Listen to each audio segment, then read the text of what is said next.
Hello everyone and welcome to Superman Homepage Live, brought to you by supermanhomepage.com, the number one Superman fan site in the world. In this, our January 22nd,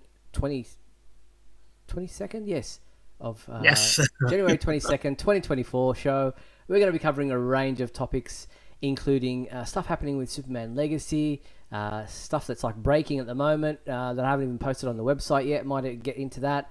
We've got stuff happening with Superman and Lois Season 4, DC solicitations for, I think it's April 2024. We've got comic book stuff to discuss. Mark has seen Crisis on Infinite Earths Part 1, the animated movie. He'll be discussing his thoughts on that. So much to get through.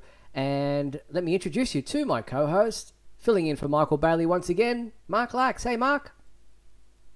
Hello, Steve. How are you? Doing well, and yourself? Oh, not too bad.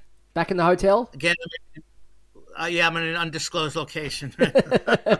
Not really. The FBI are after you again, huh? Yeah, I hate that. Witness protection. Exactly. Well, They'll never find me. No, they'll never find you. Let's hope that they're not tracking this live stream right at the moment. They might send Superman after you using his X-ray vision to hunt out where you are. But tonight's program, we are very thankful for our sponsors and patrons. We have some great supporters of the show. Want to thank Douglas Meacham, John Patrick Van Pelt, Tina Murray, Patrick O'Neill, and C. Ralph Adler. Thank you for your support. And if you want to support this show, you can simply click on the join button there on YouTube. There are different levels of memberships with different levels of perks. Or you can go to patreon.com/Superman homepage. We really appreciate the support we get for this show and to continue to help running the website. And also want to let you know that you can get involved in tonight's show. All you have to do is go to supermanhomepage.com/live, or you can click on or scan on the QR code right on the screen there right at the moment. That will take you into the green room. So you click the Join Now button at supermanhomepage.com or Call In button, and you'll go into the green room where you'll be able to watch the whole show while you wait to get onto the show. And we hope to be able to do that in the second half hour of tonight's program. But if you're a little bit shy and don't want to get onto the phone or on the camera tonight to have a chat to us, then feel free to participate in the comments there, both on YouTube and on Facebook. Mark and I can keep an eye on what you're saying and the things you're talking about, any questions you might have, and we can react to them as the show goes on and be able to respond as necessary. So make sure you get involved in that way. And right now, go ahead, give us a like, say hi in the comments, let YouTube know or Facebook know that this is a live stream that's happening and everyone's getting involved and that other people should know about it. And we want to thank Kenneth Crowley Jr., My Flock, John Patrick Van Pelt, Mind the Gap, Michael Mortner, JP Rocha, and others who are tuning in right now, joining us live on the show. We love our live listeners. We also love those people who watch the show or listen to the show later on after the fact. Of course, not everyone can get on live at the time that we're broadcasting this, so we appreciate everyone who watches and listens to Superman Homepage Live. But like I said, give us a comment, give us a thumbs up or a like, and let's get this party started. All right. Well, let's get into the movie side of the world of Superman to start with. And we will start with Superman Legacy, with the upcoming Superman film that will be out in 2025, next year. Rachel Brosnahan has been at it again. We spoke quite a bit last week about the red carpet interviews that she did during the awards ceremonies. A few have kind of come to light since then, since what we posted last week. And she was at the Critics' Choice Awards. She was at the Emmys and had quite a few different things to say about Superman. She said she really enjoyed the collaboration, or is enjoying the collaboration with James Gunn so far, and everyone involved is such a perfect nerd for Superman. She said, "This Superman will have a sense of humor. We're excited to both put our spin on things and also honor this material that we all love so much. We have big shoes to fill, but we're excited to fill them." I like that she said he's going to have a sense of humor. I don't know if that's a swipe against the whole Snyder Henry Cavill thing, but yeah. Yeah, well, Superman I should mean, have a sense of humor. doesn't necessarily mean it's going to be campy. Like, it doesn't have to. Sense of humor doesn't No, necessarily mean that it's going to be all, chuckles and laughs, and that everybody's going to be, dropping jokes left, right, and center. It just means yeah, that the character will himself not necessarily be so serious. yeah. I mean, well, if you look at all the other Superman, I'm not criticizing Henry Cavill. I love Henry Cavill. Mm, It's the movies themselves that I had problems with, but they didn't make him. There wasn't a lot of lightness, humor. There wasn't a lot of scenes where he got to show that more of the being the light rather than this force where people are they don't trust him and all of that. mm. But Christopher Reeve and even Dean Cain and all the rest. I mean, they all had and Tyler Hoechlin. They all have that sense of humor. Yeah, They're serious. They can be serious. And Tyler Hoechlin, most importantly, because he's one of the best that we've had. He has that sense of humor, but he's also very, very serious, and he's able to play, both ends. yeah, exactly. Being Superman doesn't necessarily mean you have to be completely serious all the time. You should Right. be able to have fun with it. As Clark, you should be able to enjoy his time with his friends and his colleagues. And I see some people saying that Diner Guy in the comments says it sounds like Gunn only knows how to write comedy. It's not necessarily going to be a comedy movie, but there can be comedic moments in it. Superman 2, the theatrical cut, had a lot of comedic moments in it. With the people roller skating backwards down when they're getting blown down the street from the three villains, and people losing their wigs, and ice cream getting shoved in people's faces and things like that. We probably don't want to see that level of comedy, That's yeah, but that slapstick kind of stuff. But Superman 2 is still considered by many people one of the best Superman movies out there. For many people, they preferred it over the original, but I would like to see a little bit of levity rather than just very dramatically serious all the time. Yeah, no, absolutely. I mean, yeah, I guess Richard Lester went a little too far with some of that, especially at times in Superman 3, which I love. I love Superman 3, not as much as the first two, but I, Mm. I do. I'm also a defender of Superman 4, so hate me if you want. But yeah, I mean, it just needs a little sense of humor once in a while. Yeah. That's all. It's not where fighting and fighting and discovering who you are, and all these just downbeat type of scenes. Just there should be a little bit of levity to it. Yep, agreed. So yeah, Rachel was at a number of different red carpets where you can watch some interviews at our website. They're all up there, and so that's great news that they're all talking about it. And they can't say much at this point in time. They've obviously got to keep their cards close to their chests, and they're all have signed non-disclosure agreements. So they've got to make sure that they're not revealing too much. But James Gunn, the director of this film, has also been very active on his social media accounts, especially on Threads, where he revealed that Henry Brahm will act as cinematographer on the upcoming movie. He has previously worked with Henry on Guardians of the Galaxy Volume 3 and The Suicide Squad. So they recently returned from a scouting trip looking for or confirming locations for Superman Legacy, mainly, as they call it, a tech rec, where it's a pre-filming visit to a location to determine the suitability for shooting, and shooting will start in March. They're starting in Atlanta. Am I right? Or that's Well, where the the main production office will be in Atlanta, Georgia. So, but I'm sure there'll be different locations right around America and probably around the world where they will do some on location filming. In when I know for a fact with Superman Returns, when they were filming it here in Sydney, Australia, they were based at the Fox Studios film sound stages in Sydney, but they were definitely filming out and about on the streets of Sydney and various locations. One up in Newcastle where they filmed the bank robbery and the Gatling gun sequence. So they do definitely do things out and about around real locations, not just on set at a studio indoors. Right. I mean, as we know from watching the behind the scenes of the first Superman, I mean, Mm. a lot of it did take place in the studio in England. But oh yeah, they definitely went all around the world for that one. Yeah, well, when I So was in New York, I made sure I went around to all the different locations.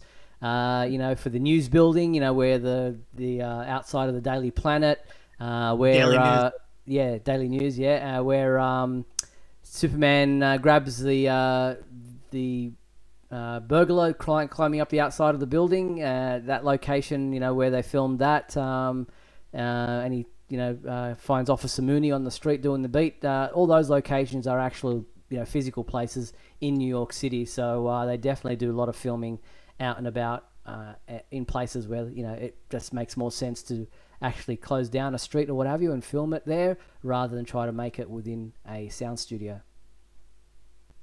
Yeah, no, it's that's understandable. We've got a question from John Patrick Van Pelt, who gives us a super chat. Thank you for that, John. Asking, do we have any idea who will be composing the music for Superman Legacy? Not at this point in time. James Gunn has not revealed yet who he has hired or who he is talking to to compose the music for the soundtrack. But wouldn't it? I know he's still working and he's in his 90s now. But wouldn't it be interesting if you got John Williams back to do a new score? That's yes, it would be incredible. That's also fanboy service, Yeah. to do that. It wouldn't be the same score; it'd be a totally different score. Though there have been discussions about maybe the Superman his Superman theme being sort of like the James Bond music. Hmm. Always using it in each movie.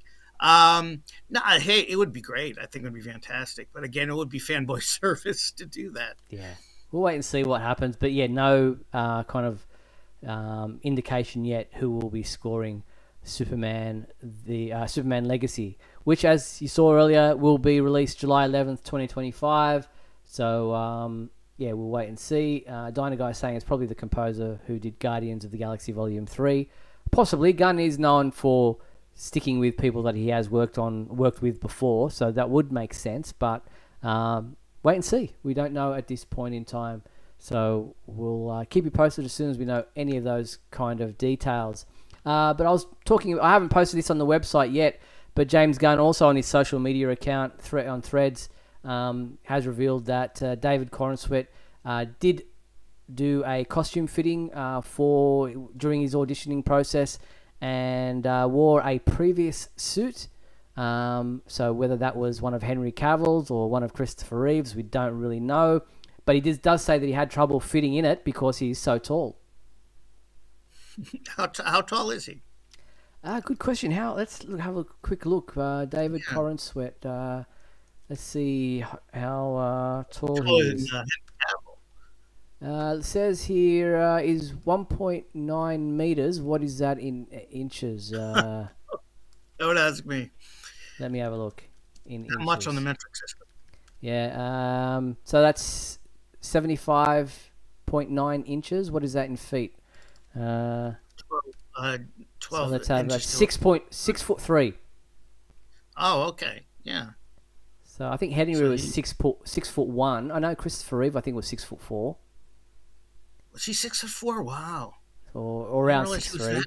So Yeah. if he He was, falls in that category. yeah, if David Corenswet was having trouble fitting in the previous suit, it would make sense that those 2 inches on Henry Cavill might be the issue. So yeah, I don't know which one. He hasn't really alluded to the fact that which previous suit it was.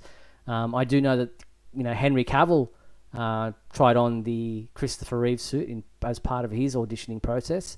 So that Warner Brothers have that on hand, but and they obviously would have some of the Man of Steel or Batman v Superman or even Justice League costumes on hand as well. So whether or not that was used remains to be seen. These things usually have a way of getting out there, the photos that they've taken eventually, but nothing there at the moment. But interesting that he did try out in a suit or did do a costume fitting in a previous suit as part of his auditioning process. And whatever it was that Nicolas Cage was wearing in those Well, photos. yeah, in those, well, I think Henry Cavill also did an audition in one of those early, uh, when he first went out for the film back before Superman Returns, also tried out in one of those kind of costumes. So Right. yeah, there are a number of costumes out there to try on if you are auditioning for Superman. Just don't wear your Superman onesie from your own collection. With some of the suits we've seen, them may not be so bad, but You never know. if that Yeah. what was that one? The Justice League Mortal, was it, or Yes. something? They had Yes. the Yeah. oh man, I'm glad we dodged that bullet. Very good. All right. Speaking of Christopher Reeve, his children have been out and about at the Sundance Film Festival, where the documentary film titled Superman: The Christopher Reeve Story premiered on January 18th, and then at a world premiere, and then it's available at that film festival from January 21st. So it has been seen by a number of people, and from what I've heard, there were cheers and tears in watching the film. So a lot of people absolutely love what they've seen. I had a lot of people asking about when it will be available on a streaming service or when it will be available for the general public to view. There has been no indication yet as to when this will be seen elsewhere, but I can tell you that it's been well received. So you just have to wait and see just exactly when this comes about. I do have a graphic to show you. I think I had it last week as well. Here it is. I'll put it just quickly up there in the middle. So there it is, the Superman, the Christopher Reeve story, and it has been well received, as I said. But his children were at the at the premiere, and they've got a little bit of a video here talking about that. This is Will Reeve, his younger son. Hi, I'm Will. That's Alexandra. That's Matthew. Thank you so much. It's far too kind. This is what Dad must have felt like when he walked out on stage all that time. It is fitting that this film's Sundance and Utah film journey begins in a theater, because as you're about to see, that is the place that shaped our dad in such a meaningful way, and it's the place that he truly felt most at home. So we feel at home here with you. We're grateful to all of you for being here. We're excited for you to see the film, and we're so grateful that this film exists. We're very proud of it and to be associated with it. And we always said to each other, if we ever participated in a project like this, it would need to be at the right time and with the right people. And this year is the 20-year anniversary of our dad's passing, so it felt like the right time. And it is a Passion Pictures, Misfits Entertainment, and Words and Pictures phenomenon, so we know we have the right people. And it's at Sundance, and it's in Utah, so it's certainly the right place. Thank you very much. So there he is. Actually, the three children were there, but Will was the one speaking first. And, he's grown up. But, yeah, so from all accounts, it was very well received. So really impressed to see if that does come out, when it will come out on any streaming service, or how it will be released to the wider public. Yeah, that is something I am definitely looking forward to. Absolutely, I just loved Christopher Reeve. Yeah. From what I hear, it's warts and all, and they said they're not cleaning everything up, but that's good, to really show, his true self and how his kids saw him, and yeah, that should be. I'm really looking forward to it. Yeah. So covers his entire life and career. So we're looking forward to Superman, what's it called? The Christopher Reeve story. So yeah, looking forward to that. But obviously they've been doing a lot of press and interviews with this release of the documentary film, and they were asked about the cameo appearance, the CGI cameo in the Flash movie, and surprisingly, none of them have seen it. It's not something that any of them have seen, and none of them were involved in the whole process of that sequence. So, but they had to get rights from his estate. I'm assuming. I I would think assume so. they would say they would be the ones to say yes or no. I'm not surprised they haven't seen it. Mm. Um, but I would think they would have to be the ones to say yes or no. I mean, I don't know who would be doing that. I would think it would be his kids that would be the head of his estate. But I don't know. But No. I do understand that they wouldn't want to see it, because it's not their father, Mm. and it's just this glorified cameo that's not even really a cameo because it's not really him, and I understand that. Yeah, totally get it. So I can understand them not seeing it. I'm sure they probably, um, well, they probably didn't see the Flash, the whole movie. I would think that they'd probably seen a YouTube clip here or there. You would imagine that they. Yeah, a still like you have or something, but Mm. Anyway, but yeah, so interesting. Just footnote that they hadn't seen or weren't involved at all with that whole process. But someone who was involved in those cameos was Nicolas Cage, and he's done some interviews this past week as well, talking about Superman Lives, the never-made film of the 1990s, and his feelings on that. It doesn't matter where he goes; he's going to always be asked about Superman Lives. He's, because it's received such a cult status as far as the idea of the story behind the film and why it never got made and why the plug got pulled. And he says that he was never angry about the situation, but he was just confused and a bit mystified as to why Warner Brothers would pull the plug, especially considering Tim Burton had done such a great job with Batman before that, and so he had no idea why the plug was pulled. But as far as the cameo in The Flash is concerned, he says, I was just perplexed. It wasn't what I shot. He says, did you just tell me that I was witnessing the destruction of the universe so you could take pictures of me and then animate me?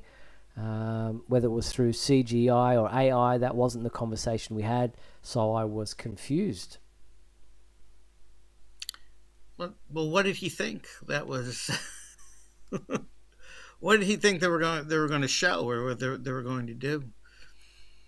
Good question. I have I, no idea where he thinks things were supposed to go. But yeah, it seems odd that he didn't know what was happening or what they were doing. Um, yeah. yeah, I don't know.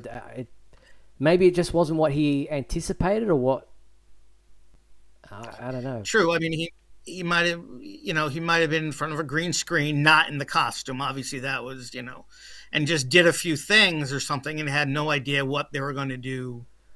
Um, you know, after that, I don't know. I don't know either. But yeah, interesting comments from Nicolas Cage. He was happy to see that Colin Atwood's costume did get finally seen on the big screen because, as you can see there, he did a lot of tests with it and did wear it and at the time and had some things to say about what input he had as to the Superman's look. He did want the long black samurai hair, as he calls it, and a vulnerable feeling towards Superman. But he says he didn't want Superman to blink. He wanted a stillness in his eyes. He didn't want him to blink. Okay, that's all right. Yeah, interesting. So Odd request. odd request. But Nicolas Cage, people who now look back and go, why did they even just think about casting Nicolas Cage as Superman? He was a big action movie. He was like A-list back then. Like you look at him now and he's been in some quirky films and what have you. But Nicolas Cage at the time, coming off The Rock and some of the other films that he did, was a huge A-list action star in the mid 1990s. So, it's no surprise that he was Yeah, and he was a big Superman fan. I mean, he named his son Kal-El, so and he owned a copy of Action Comics #1. So it's no surprise that he would have put his name forward. And being the big, I mean, that's how what's his? Why am I having a blank? Gus Gorman, Richard Pryor. Yeah, I mean, he mentioned in an interview on TV that he was a big Superman fan and he loved the first two Christopher Reeve movies, and Ilya Salkind saw that and then went and had a chat with him, and next thing you know, he's cast in Superman 3. You've got power, you've got star power, and they will make films around stars, not necessarily stars fitting roles. Right. And then, and as you were saying earlier, Nicolas Cage will always be involved in Superman lore. Always.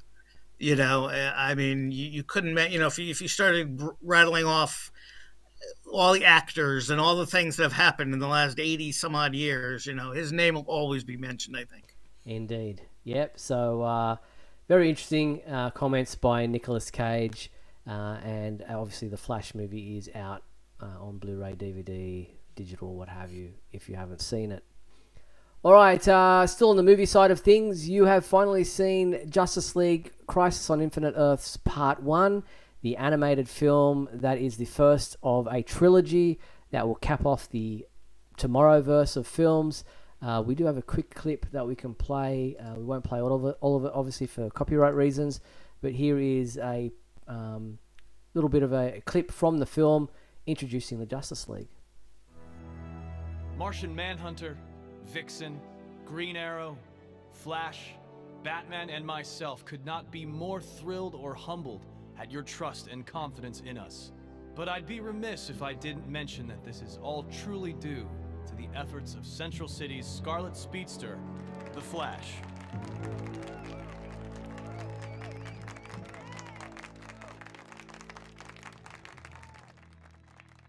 There's just a little bit of the clip there, and we've seen a previous clip that kind of is before that, where the Flash is... The reason you look a little bit confused there is because he's come from somewhere else and not sure what's going on at the time. So, your thoughts? I haven't seen it yet, and I'm happy to... You can spoil away if you want, but keep in mind, people, if you are listening, Mark is going to talk about the film. He will try to keep it as spoiler-free as possible, but I will put up the spoiler warning just in case you are concerned. I think I have to see it again to really give, some clear thoughts. But first I watched Justice League War World because I hadn't seen that. Mm-hmm. And I knew it sort of led into Crisis. There were some choices I didn't understand. There were a few things that were kind of faithful. I just, I don't know. Again, the Tomorrowverse, I'm not quite as familiar. Obviously, I saw Superman Man of Tomorrow, and I don't know, was JSA involved? The JSA animated movie considered Tomorrowverse? I don't know. No, I'm not sure. I didn't see the Legion of Superheroes movie, and I'm wondering if maybe something would make more sense in this movie if I had seen it, but I could be wrong. I don't want to give that away too much. But again, the structure, I mean, it's faithful. As far as the structure, I mean, there's certain things, like how they recruit Dr. Light, and putting up the towers and that kind of thing. It's just, the Flash becomes a man unstuck in time. He's in one place and then he's in another, and he's like, wait a minute, where am I? And of course, being the Flash, in the Crisis, he's, one of the most important characters. I'm trying to think. Considering that it is sort of unstuck in time, it does get a little bit confusing. Not to say that the original Crisis was exactly linear, mm-hmm. but this is kind of because it's really from his perspective. So you're in one area, and then you're in the next area, and you're saying, well, wait a minute, how come he didn't remember that? And how and then all of a sudden he knows, but for a second he has no idea where he is, and then he understands. And there's decisions they made that I don't quite, I didn't quite understand. There's one thing that I thought was funny. There's a scene where the Spectre appears, and Barry Allen says to him, "Are you Death?" And he goes, "No, Death is a lot prettier," or something like that. Or Death is a lot cuter. Which is in reference to Sandman, of course, which I thought was funny. But no, it was entertaining. I'll say that. I think doing a project like this, what do you expect? You can't please everybody. You can't. You actually, you can't adapt this, word for word. There's just no way. Especially, it's what are we, 40 years, 40 years later, I mean, it's all, the stuff back then is different now. It was entertaining. I enjoyed it. I'm looking forward to the second part, but it's, there's, once you see it, you'll see that there's definitely a lot of problems with it. Fair enough. Well, thank you for that review on just off the top of your head. I know there are a lot of people who, are unsure of the movie, don't really like the movie. Some think it was entertaining, but not what they expected, says Capes, Tights and Lightsabers in the comments.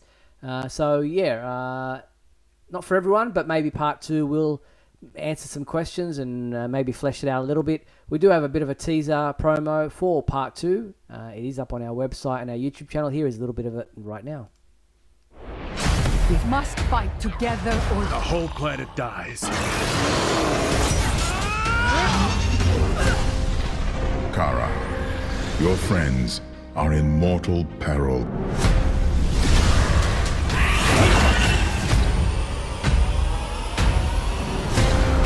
All living things in all realities are about to die. Only by taking action can one transform doom into salvation.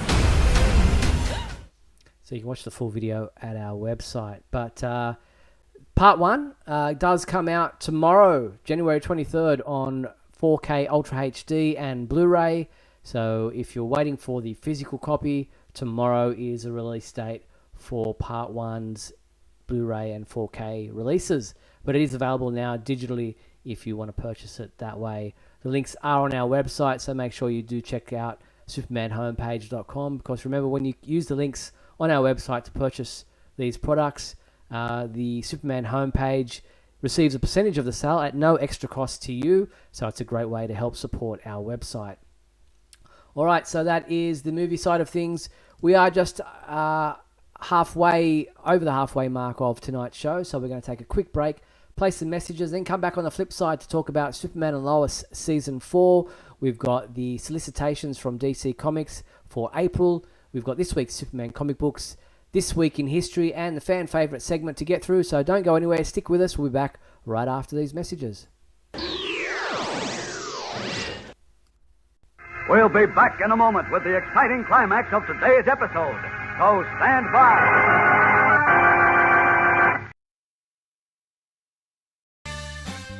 If you're enjoying Superman Homepage Live, then please like and share this video with your family and friends.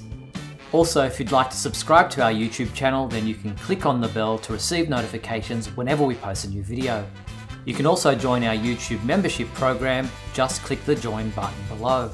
Or you can become a patron and support our website by going to patreon.com/supermanhomepage.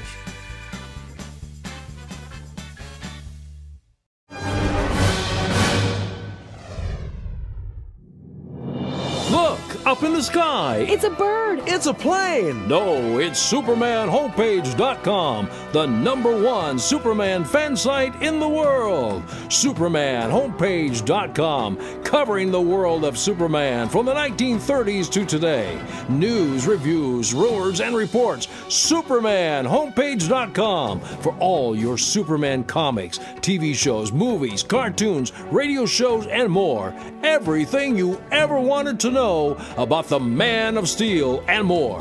SupermanHomepage.com. Thanks, Superman Homepage, for all the support over the years. I really appreciate it. I'm Matt Bomer. I'm the voice of Superman and Superman Unbound, and this is the Superman Homepage. Right here on Superman Homepage. Do you want to start a video podcast but don't know where to start? Or maybe you've been podcasting for a while but you're bored with the traditional audio-only format. Either way, I've got just the thing. Ecamm Live is the #1 choice for busy podcasters who want to easily create professional-looking video podcasts. But why? They're more engaging for your audience, and video keeps their attention, so they're more likely to stick around and become part of your community. Let me show you just how easy it is with Ecamm Live. You can drag and drop graphics right onto your show to make it more professional. And if you have a co-host or guests, bringing them onto your show is a breeze. You can even tweak the look of your guest video no matter where they are. And you can set up your scenes in advance, so when your show starts, you can play your intro and easily switch between your scenes during the show. So it really simplifies your workflow and eliminates the need for a bunch of editing. Plus, your isolated audio tracks are saved right onto your computer along with your high-quality video files. So there's no more waiting for a link to download your files. They're right there. And once you're done, you can upload it to your syndication platform. It's time to give your audience what they really want. So if you're ready to become a visual authority and take your podcast to the next level with video, join the Ecamm fam. Thousands of podcasters have already made the switch. We're just waiting on you. Go to supermanhomepage.com/ECAMM.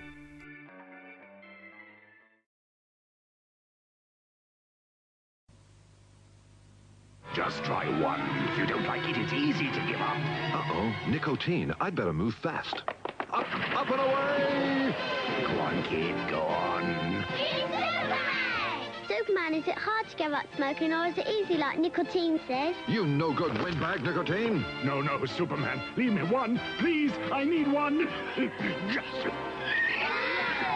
That's how hard it is. And that's why I never say yes to a cigarette. And we're back on Superman homepage live. I always find it interesting that those kids had heavy British accents in that ad. I wonder. Well, he's flying over England. I don't know. Those commercials, they were, I think they're animated or directed by Richard Williams, who was a brilliant animator. A lot of movies you'd seen, especially in the '60s. He did a lot of the movie credits. Oh, cool! And they're always the most unique. I don't know if you saw Casino Royale, the original one, with Peter Sellers. Mm-hmm. He did those, oh, yeah. And it's just a very unique animator. Yeah, very cool. Thanks for that. All right, let's get into, let me see, where I'm going to go with This Week in History, because I'm feeling like I'm ready to try my hand at doing multiple things at once. Come with me now, my son, as we break through the bonds of your earthly confinement, traveling through time and space. All right, so This Week in History, look back. There's nothing in 1944 in January as far as Superman was concerned. So we jump straight into, just getting the graphics ready, 1954, January 27th, 1954, we saw the release of Adventure Comics 198. And there were a number of stories in here, but the Superboy story, as seen on the cover, is the Super Carnival from Space. Wow. Wow. What is that? Is that like a Spider-Man? I don't know. And a fire beast? So does it say? Yeah, it doesn't say the names. There's strange powers of the interplanetary creatures. So you've got 8-armed man, you've got a fire beast, you've got a crystal beast, or whatever that is. So very interesting. So that was 1954. Then we jumped to same week, January 1954. We also saw Superman number 88, which had 3 stories: The Toughest Job in the World, The Dog Who Loved Superman, and The Terrible Trio, which you can see there on the cover. Looks like Luthor, Toyman, and the Prankster. Yes. Terrible Classic. Trio. That was 1954. Then we jump into 1974. So there was nothing in 1964 in January, but January 1974, we had the Superman Family 164, and there was 6 stories in this. We had The Death Bites with Fangs of Stone, starring Jimmy Olsen. We had Brainiac's Blitz, starring Supergirl. The Superboy story was The Superstar of Hollywood. Then there was 2 Jimmy Olsen stories, The Gift Wrap Doom and The Death March. And then Lois Lane starred in The 3 Wives of Superman. So I one of like those those. 100-page I like spectaculars. Yeah. There you have it. Then in January 1984, we had Action Comics 554, written by Marv Wolfman. The story was If Superman Didn't Exist, with Gil Kane as artist. Yeah, I do remember that story. Okay, cool. I think I may have owned it as well. Yeah, it's been reprinted a number of trade paperbacks over the years. And then in 1984, January 1984, we had New Adventures of Superboy number 52, and the story was The Caveman of Smallville, written by Paul Kupperberg with Kurt Schaffenberger as artist. The Thing in the Cave. There we have it. Then also in January 1984, we saw the release of World's Finest Comics number 302. There were two Superman-Batman stories, the Superman-Batman Split and No Rest for Heroes. That's not a very nice kryptonite. Looks like kryptonite gloves or something there that Batman. Yeah, I had that issue. I couldn't tell you what happened. I remember the cover, absolutely, but don't remember the inside. Okay, there we go.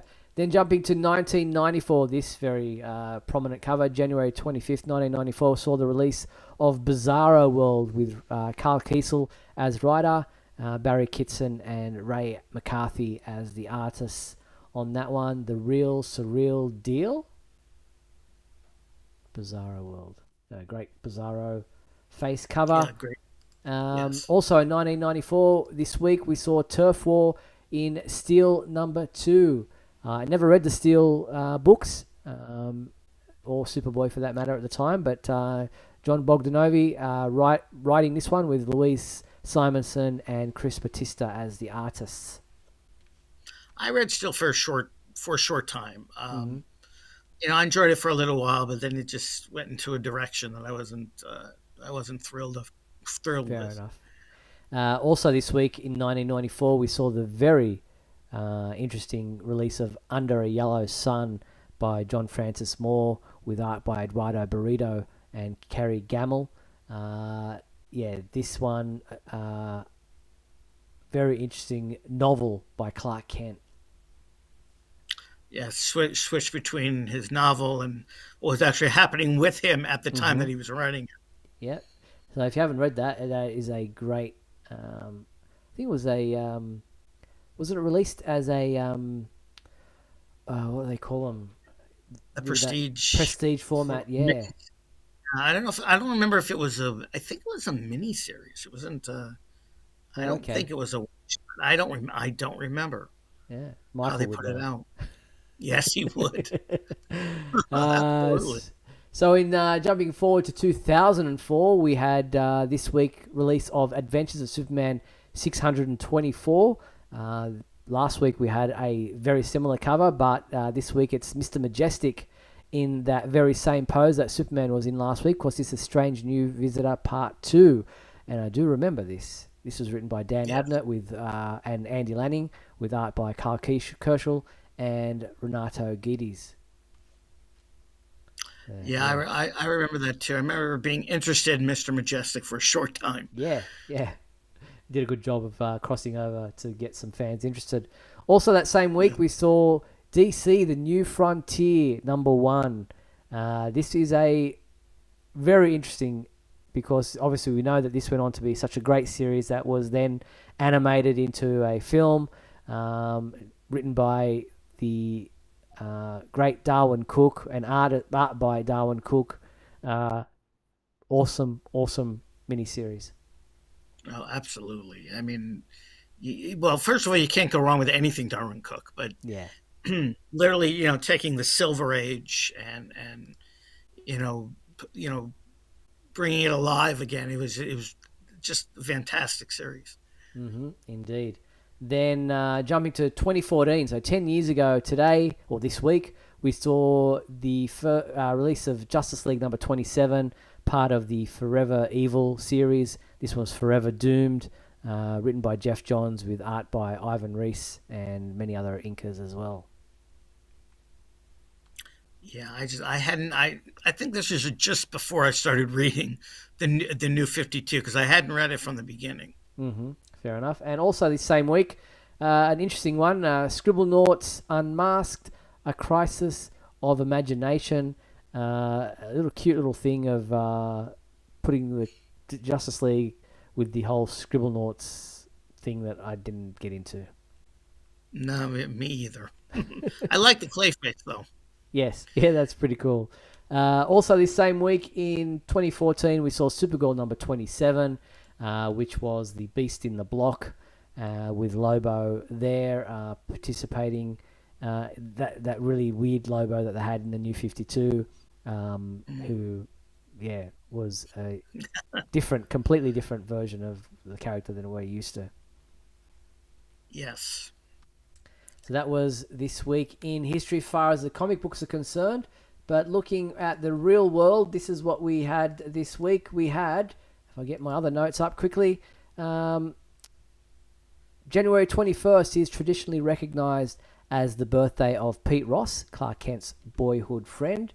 So that's Pete Ross's birthday. This was this week. Diane Lane, who played Martha Kent in the Henry Cavill Superman films, was born January 22nd. So on this very day in 1965, she was born in New York City, New York. So happy birthday to Diane Lane. Also this week, tomorrow, Ishmael Sahid, who plays the voice of Jimmy Olsen in the My Adventures with Superman animated series. He was born in 1986.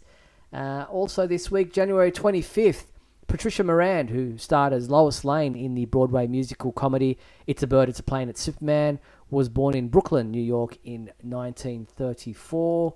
And lastly, on January 27th, Sophia Hasmick, who plays Chrissy Beppo on the TV series Superman and Lois, was born 1991, making me feel very old because she is 20 years younger than me. Too. She's even a lot younger than me, more than that. So there you have it. A couple of birthdays celebrated this week, both fictionally and in the real world. So happy birthday to those people involved. So that was this week in history. I'm glad I got through it a little bit better than I did last week. Oh, you're making Mike proud. Truly. Yes.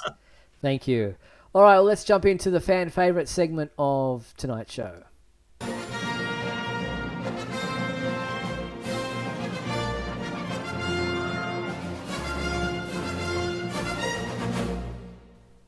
All right, Mark, what was our question from last week for the fan favorite segment? Our question was, what is your favorite Jim Lee Superman image? Okay, and who did we have up first? We had a couple of respondents. Yes, Ryan Ignatius Pratt wrote, my favorite Jim Lee image would be his classic cover of Superman number 204. I love it so much that I have both a t-shirt and poster of it. And here is the image right there. I've got that same poster. Not currently up on my wall because I don't have much wall space anymore since I've redecorated my room. But that is definitely, obviously, mirroring the Batman one that he did similarly with Batman on top of the gargoyle in Gotham City. They've got Superman on top of the eagle statue there in Metropolis. So thank you very much to Ryan for sending us that one. Next up, we had Hector Lopez, who says, I'm back. I took a 2-year break from the podcast for personal reasons, but I missed you guys. My favorite Jim Lee image is this one.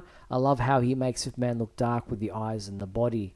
So, yeah, very cool choking image that has been put on some T-shirts over the years as well. And good to have you back, Hector. Glad you're back in the world of Superman, and great to have you back listening to the podcast. And Kenny Crowley Jr. wrote, these are my favorite pieces of Superman artwork by Jim Lee. I love the image of Soup standing on top of the Daily Planet from the 2004 to 2005 issues, and his artwork of Supergirl is just as good too. Take care and keep up the super amazing work. Thank you very much, Kenny. And that's one of the Supergirl images, and this is the other one that he sent through. So, yeah, Jim Lee does an interesting Supergirl, but... it's an interesting one right there. Yeah, so thank you to everyone for sending in their answers to the fan favorite segment of our show. Thank you to Ryan, Hector, and Kenny. And do you have a favorite Jim Lee image, Mark? I didn't ask you this Well, beforehand, but without notice. Yeah, actually, I'm with Ryan and Kenny on that one. Issue 204. I think that's a great image. I would have to agree, and that would be up there with mine as well, because for once, Superman doesn't have the red angry eyes of anger that Jim Lee is very famous for doing, and it's a very kind of proud, kind of hopeful image. So I do like that one, and it would definitely be up there with the best Jim Lee images that I've seen. All right, I think we might have done this fan favorite question before, but now that My Adventures with Superman has aired in Australia and I think in the UK as well, I'm asking this question for this week's fan favorite question, and we look forward to season 2. But what was your favorite episode of season 1 of My Adventures with Superman? It's been a while since you watched the series, 10 episodes. You might want to go back and it's a great reason to go back and rewatch it. To remind yourself, so you can be part of our new fan favorite question. What is your favorite episode of season 1 of My Adventures with Superman? The email address to respond to is at the bottom of your screen right now. It is info@supermanhomepage.com.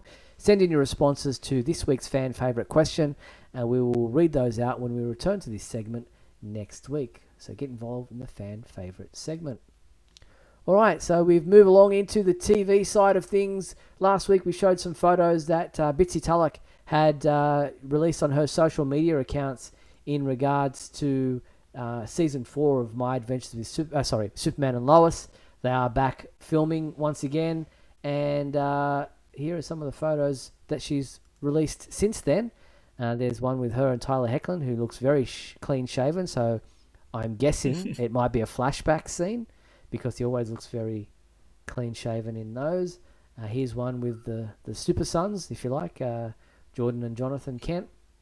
And there is another one for day 4 of filming of season 4. She did 1, 2, and 3, and that is day 4 of what she posted. So some cool behind-the-scenes look at season 4 of Superman and Lois. We still don't have a premiere date yet, but we do know that she also shared a cover of a script for the 3rd episode of this coming season.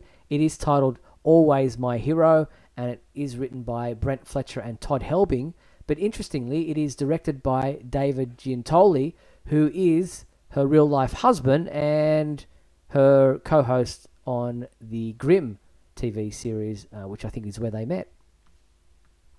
Well, that I didn't know.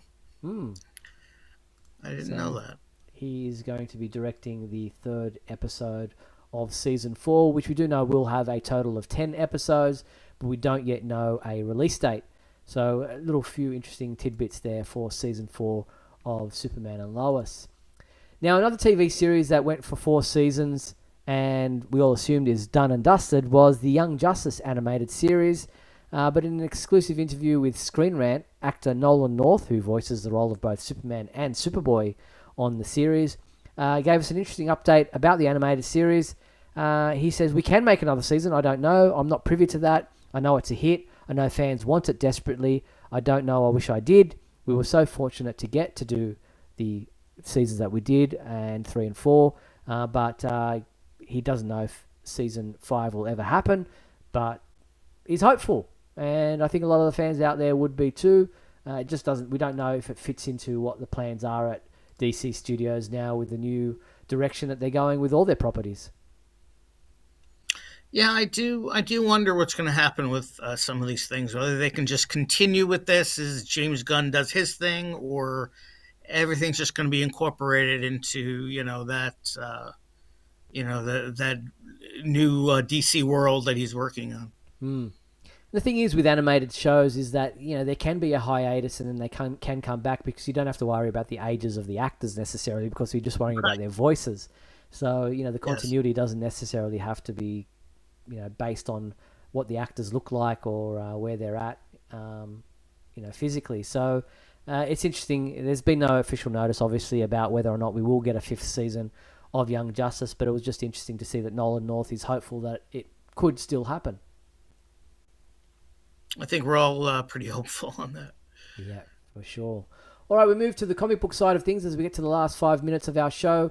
DC Comics this week did give us the April 2024 solicitations for comic books coming out in that month, and we posted all the Superman related issues that you might want to check out on our website. But a few of note, which are going back to back and connecting, is Action Comics 1064, which is House of Brainiac Part 1. And cover is Superman number 13, which is House of Brainiac Part 2.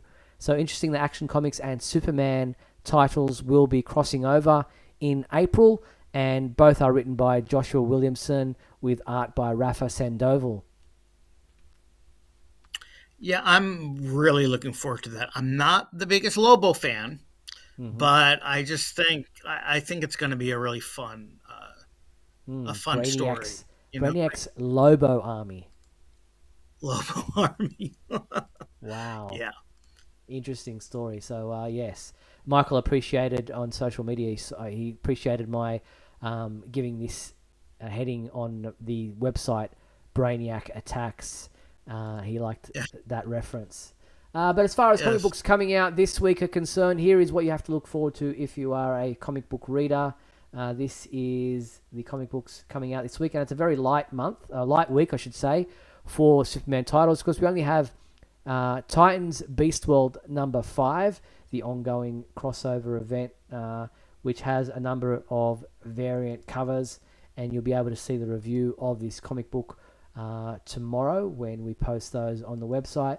And there's Power Girl number 5, which also comes in a number of variant covers, which are there with Streaky on one of them. And also out this week is DC Power, a Celebration hardcover.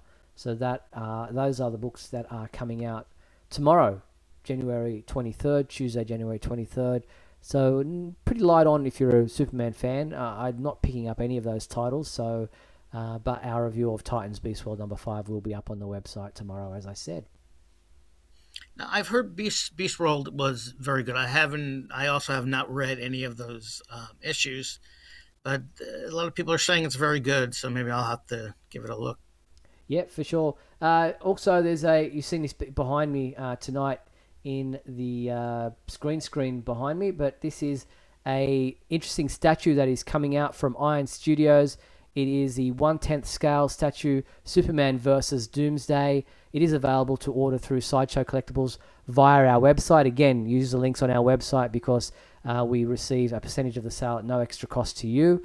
And this statue is a pretty awesome looking Superman versus Doomsday diorama, and pretty comic book accurate.